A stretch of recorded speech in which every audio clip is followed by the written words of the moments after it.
بسم الله الرحمن الرحيم، والحمد لله والصلاة والسلام على رسول الله وعلى آله وصحبه أجمعين. أيها الشعب الكريم، السلام عليكم ورحمة الله وبركاته.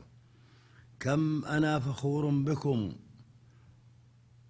والمفردات والمعاني تعجز عن وصفكم.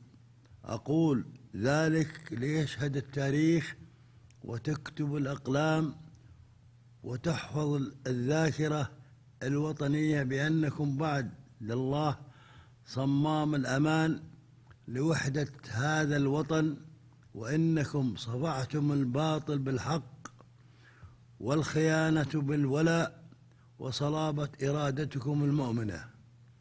أيها الشعب الكريم، اسمحوا لي أن أخاطب العلماء في هيئة كبار العلماء أو خارجها الذين وقفوا ديانة للرب عز وجل وجعلوا كلمة الله هي العليا في مواجهة صوت الفرقة ودعاة الفتنة. ولا أنسى مفكري الأمة وكتابها الذين كانوا سهاما في نحور أعداء الدين والوطن والأمة.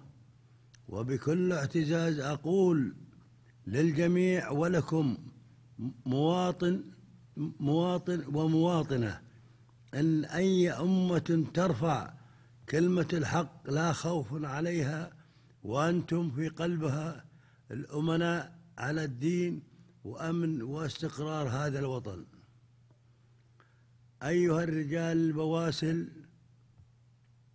في كافة القطاعات العسكرية، وأخص بالذكر إخوانكم رجال الأمن في وزارة الداخلية، وإنكم درع هذا الوطن واليد الضاربة لكل من تسول له نفسه المساس بأمنه واستقراره. فبارك الله فيكم في كل ما تقومون به. أيها الشعب الكريم، يعلم الله إنكم في قلبي أحملكم دائما، وأستمد العون واستمد العزم والعون والقوة من الله ثم منكم. والسلام عليكم ورحمة الله وبركاته، ولا تنسوني من دعاكم.